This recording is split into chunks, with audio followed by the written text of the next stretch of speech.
Bismillahirrahmanirrahim. Assalamualaikum warahmatullahi wabarakatuh. Alhamdulillahi rabbil alamin. Hamdan syakirin, hamdan na'imin, hamdan yuafi ni'ama wa yukafi mazida. Ya Rabbana lakal hamdu kama yanbaghi li jalali wajhik wa azimi sultanik. Allahumma inna nas'aluka al-'afwa wal 'afiya wal mu'afata da'ima fid dini wad dunya wal akhirah. Allahumma rzuqna fahman nabiyyin wa hifdzal mursalin wa ilhamal malaikatil mugharrabin. Allahumma rabbana taqabbal minna innaka antal alimul hakim. Birahmatika ya arhamar rahimin. Nawaina mithla ma nawa salafuna salih fi hadhil majlis mubarak. Birahmatika ya arhamar rahimin. Amma ba'd. Pertama-tama puja dan syukur kepada Allah Rabbul Jalil, Tuhan yang kita sembah di setiap tempat dan kepadanya kita berpulang. Salat dan salam kehadiran Nabi kita yang mulia, Nabi tercinta, Nabi Allah Muhammad sallallahu alaihi wasallam. Juga kepada keluarga dan para sahabat-sahabat beliau. Ibu-ibu jamaah Majlis Tanwirul Qulub yang dimuliakan, yang dirahmati Allah. Alhamdulillah pada malam hari ini setelah beristirahat yang cukup panjang, yang kepanjangannya memang tidak disengaja tapi memang sengaja. Oleh sebab itu, pada hari ini kita bersyukur diberi kesehatan, keafiatan. Kita dapat bersilaturahim dalam satu majlis yang insya Allah memperoleh berkah dan rahmat dari Allah Subhanahu wa Ta'ala. Ibu-ibu, bapak-bapak, saudara jamaah majlis yang dimuliakan dan dirahmati Allah.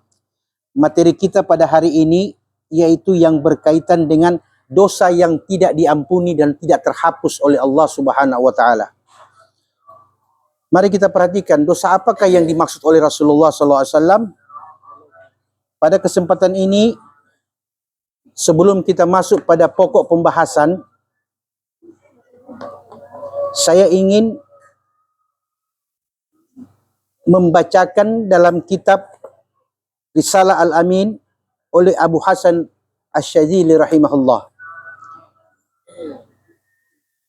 Tolong diperhatikan kalimat ini, karena kalau salah mengerti, salah paham, maka akan kurang baik bagi kita. Beliau mengatakan dalam kitab ini, janganlah engkau lari menuju Allah dalam keadaan kesal dan benci, karena Allah akan murka kepadamu. Dikatakan padaku, tetapi urusan ini menyusahkanku.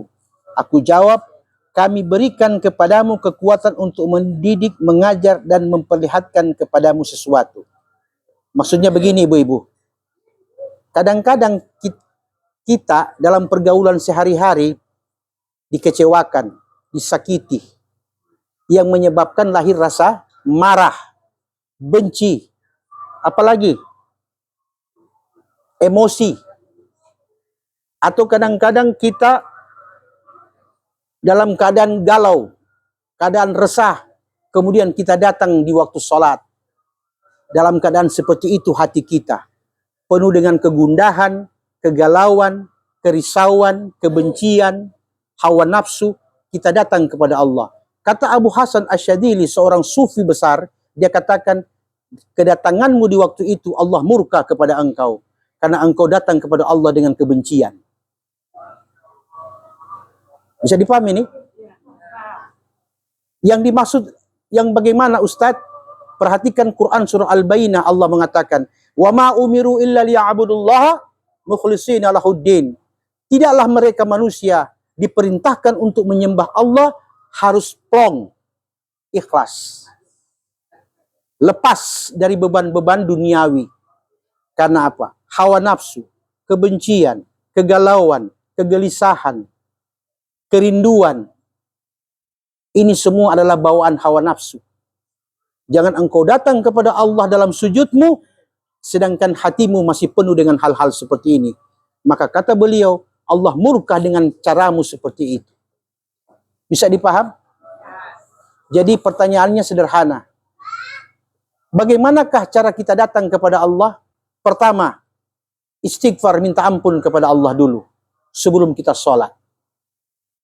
Ya Allah, jauhkanlah dari sifat kebencian, sifat-sifat yang membawa kemurkaanmu sebelum aku niat masuk untuk waktu sholat. Bukankah ketika kita menghadap kepada Allah di sesudah takbiratul ihram, apa yang kita katakan? Yang kita katakan, usalli fardal isya'i arba' raka'atin mustaqbilal qiblati adaan ma'muman imaman lillahi ta'ala Allahu Akbar. Apa artinya Allahu Akbar? Kenapa hatimu masih membesarkan kebencian? Apa artinya Allahu Akbar? Kenapa hatimu masih dalam keadaan galau? Berarti galaumu lebih besar daripada Allah. Bisa dipahami? Apa artinya Allahu Akbar? Allah maha besar. Kenapa di hatimu masih ada yang lebih besar dari Allah Subhanahu wa taala? Ini yang menyebabkan kadang-kadang air mata ketika kita sholat tidak didengar dan ditampik oleh Allah Subhanahu wa taala. Karena kita datang hanya ketika kita dalam keadaan susah, dalam keadaan emosi. Jadi Allah ini tempat orang berbuang-buang tuh segala sesuatu yang orang sejenak mampu. Di waktu senang ente di mana? Di waktu nikmat berlimpah engkau ada di mana? Ketika sehatmu sempurna engkau ada di mana? Kenapa engkau tidak datang dalam keadaan sehat kepadaku dengan hati yang penuh kegembiraan, tapi kau datang ketika engkau terperosok dan jatuh, baru engkau datang menangis keharibaanku. Murka Allah baginya. Bisa dipaham? Jadi kesimpulannya adalah jangan datang kepada Allah dengan beban hati. Datanglah kepada Allah dengan keringanan dan keikhlasan. Jadi kalau kita sujud, makanya ketika kita sujud, kita berdoa, apa yang kita minta? Allahumma nawwir qulubana, ya Allah, terangi hati kami yang tadinya sebelum sholat galau. Ya, Allahumma tawil a'marana, ya Allah panjangkan umur kami yang dulunya kami sakit tidak ingat kepada Engkau, apalagi di waktu sehat. Bisa dipahami ini?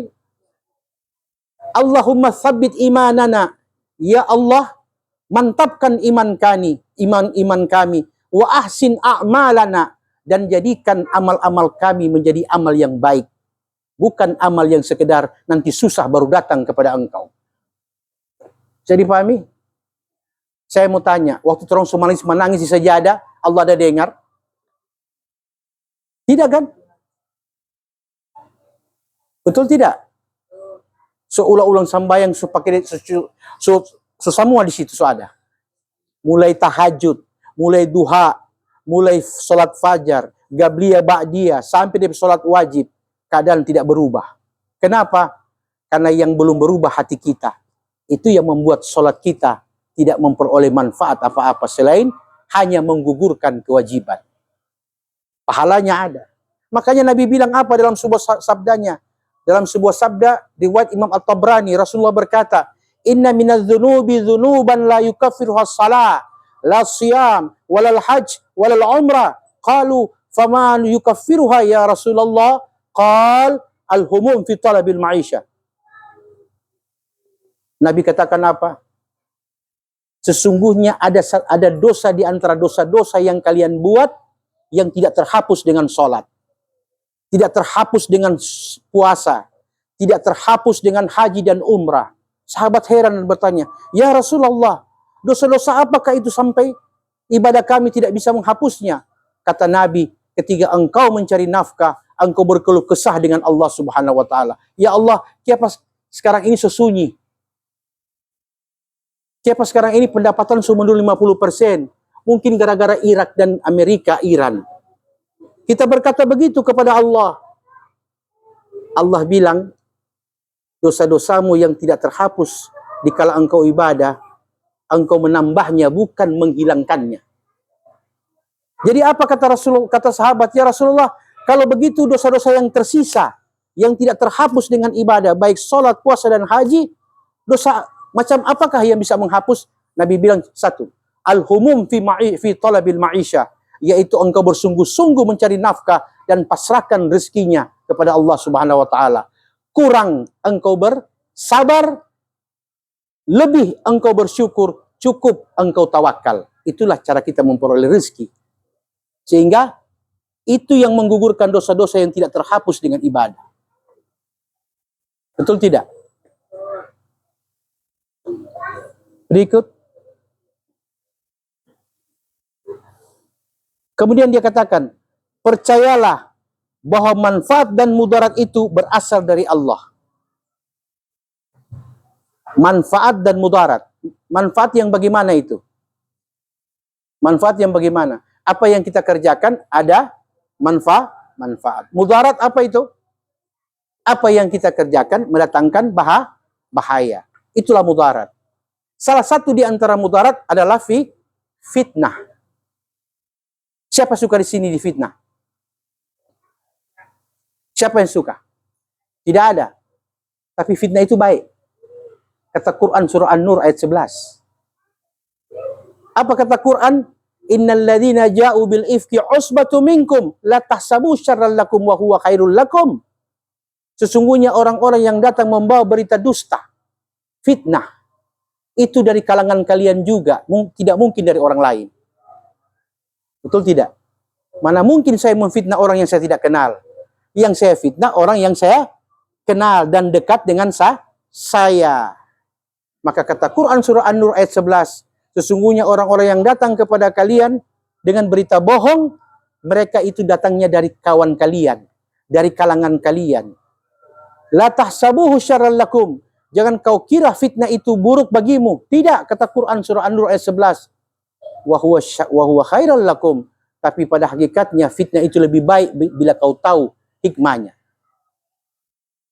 Fitnah itu baik. Kenapa? Dengan fitnah ketahuan mana air dan mana minyak. Dengan fitnah ketahuan mana sahabat sejati dan mana munafik. Dengan fitnah ketahuan mana yang boleh diperpanjang persahabatannya dan mana mesti diperpendek. Kalau tidak ada fitnah, orang tidak pernah tahu yang mana yang sejati. Jadi paham? Satu. Yang kedua, dengan adanya fitnah, bertambah kita punya kekuatan hati. Bertambah kita punya mental. Jangan cari-cari fitnah. Tapi bila dia datang, takdir Allah mengangkat derajat kita dengan fitnah. Cara mengangkat derajat, Allah angkat itu dengan fitnah. Itulah orang-orang saleh, orang beriman. Kenapa demikian? Jangan engkau mengira apabila engkau mengatakan amanah, kami beriman, kemudian kami tidak mengujimu. Tidak, kata Allah. Bila engkau berkata beriman, maka Allah bilang, aku ingin lihat imanmu. Caranya Allah bagaimana? Menguji iman. Satu di antaranya memberi dia musibah. Musibah itu adalah cara Allah mendidik manusia, mengajari manusia untuk lebih kuat dan lebih mantap. Sehingga ketika dia menghadapi ujian berikut, dia selalu akan mendapat pertolongan Allah Subhanahu wa taala. Makanya ketika Allah kasih musibah, kasih ujian, entah itu fitnah, entah itu apa, cuman satu yang boleh kita gunakan. Cuman satu caranya, tidak ada cara lain. Apa itu? Sabar. Sabar. Ya ayyuhalladzina amanu ista'inu ya bisabri wassalah. Allah tidak bilang sesungguhnya Allah bersama orang-orang salat. Tidak. Allah bilang sesungguhnya Allah bersama orang-orang sabar. Kalau sabar, sudah pasti sholatnya bagus. Betul tidak? Tapi banyak orang sholat tidak sabar. Makanya Allah tidak bersama orang sholat. Tapi Allah bersama orang yang salat dan sabar. Begitu maksudnya tadi itu firman Allah Subhanahu wa taala. Demikian, ada pertanyaan? Ada pertanyaan ibu-ibu? Silahkan. Ada pertanyaan?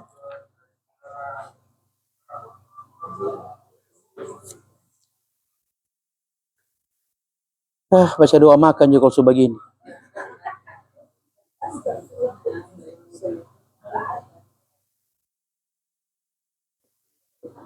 Berikut dikatakan, as-sabru kas-sibrin murrun fi mudhaqatihi wa aqaibuhu ahla minal asal. Sabar itu seperti buah sibir. Apa itu buah sibir? Murrun fi mudhaqatihi. Ketika engkau makan, terasa betul pahitnya. Ya? Itu buah sibir. Jadi kata sabar itu seperti buah sibir. Bila engkau makan terasa pahitnya. Tetapi walakin awaqibuhu ahla minal asal. Tetapi sesudah engkau makan yang pahit, engkau akan lihat manfaatnya lebih manis daripada madu. Saya mau tanya, yang selalu sukses orang yang tergesa-gesa atau orang sabar? Tidak ada orang tergesa-gesa sukses. Di mana-mana orang sabar pasti sukses. Walaupun sobannya yang masuk kubur gara-gara sabar. Ada pertanyaan? Silakan. Kemudian, Ustadz, bagaimana caranya kita mengetahui bahwa itu musibah karena ujian Allah, atau musibah karena peringatan Allah, atau musibah karena hukuman? Kan begitu. Karena ini musibah sama. Tapi bagaimana cara kita mengetahui bahwa ini musibah karena teguran? Ini musibah karena hukuman. Ini musibah karena ujian. Perhatikan diri kita. Bila selama ini kita banyak beramal, salat ibadah kita pelihara, amar ma'ruf nahi mungkar kita jaga, silaturahim kita pelihara, kemudian tiba-tiba datang musibah, itu artinya Allah sedang memberi kita rahmat, mengangkat derajat kita. Oke? Tapi kalau kita pandang enteng, menganggap remeh sesuatu, kemudian terjadi musibah, itu karena kelalaian, berarti musibah yang datang, teguran. Jangan ngana ulang lagi itu pemalas begitu. Tapi ketika kita banyak melakukan maksiat, ibadah kita abaikan, dosa kita tambah dan tambah, kemudian datang musibah, pastikan bahwa itu adalah hukuman. Jadi mengukur musibah itu, lihat patoran pediri. Kalau banyak harat, ya banyak sudah alhasil semua suara pada dia, kalau datang musibah berarti itu adalah hukuman, ujian. Jadi mendeteksi musibah yang datang, orang lihat jo, ya Allah, kenapa kita ini kesiang sujaga itu pergaulan, sujaga itu hati, sujaga itu kebaikan, ibadah kita sepelihara, kenapa kita masih dapat musibah seperti ini? Maka kata Nabi, Allah berfirman, ana inda dhanni 'abdi bih, aku tergantung prasangkanya hambaku kepadaku. Ketika aku datangkan musibah karena dia beriman, maka itu berarti aku sedang mengangkat derajatnya. Tapi cara mengangkat derajatnya Allah berikan dia ujian. Bisa dipahami? Oke, ada lagi pertanyaan? Cuma kita yang bicara terus ini.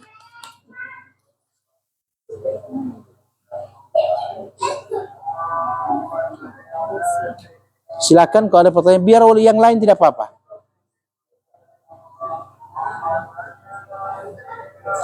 Perhatikan doa sebelum kita sholat, ini yang paling baik. Nanti saya taruh di grup. Sebelum sholat, berdoalah kita. Tadi kan sudah dijelaskan, jangan datang kepada Allah dengan hati yang benci, gundah gulana, apalagi emosi dan sebagainya. Jangan datang kepada Allah di waktu ibadah dengan cara seperti itu. Allah murka. Sebelum itu kita minta kepada Allah sebelum sholat.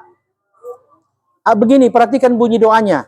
A'udzu billahi min su'il qada wa min jaz'in nafsi 'inda wurudil bala wa min al-farahi wal huzni wal hammi wal gham fi syiddati war raha. Ya Allah, aku berlindung kepada Engkau dari buruknya qada, dari resahnya jiwa ketika terkena cobaan, dari kebahagiaan, kesusahan, keraguan dan kedukaan dalam penderitaan dan kesejahteraan. Berarti dapat nikmat tidak bersyukur, dapat musibah gundah gulana, maka ini doanya. Minta kepada Allah sebelum kita sholat, sebelum kita takbiratul ihram, sebelum kita niat, baca ini doa ini. Ketika kita sudah minta kepada Allah doa ini, kemudian kita niat dan takbir Allahu Akbar, berarti kita sedang berusaha untuk melepaskan hati dari hal-hal yang tadi dikatakan. Berarti kita datang dengan ikhlas. Ya, nanti doanya ditaruh di grup, nanti dibaca, jadi dihafal, cuma pendek doanya ini. A'udzubillahi min su'il qada wa min jaz'in nafsi 'inda wurudil bala, wa minal farhi wal huzni wal hammi wal gham fi syiddati war raha. Itu doa yang dibaca sebelum salat. Baiklah ibu-ibu sekalian, kalau tidak ada pertanyaan kita cukupkan, biar sedikit yang penting dipahami daripada banyak melayang-layang. Wabillahi taufiq wal hidayah. Assalamualaikum warahmatullahi wabarakatuh.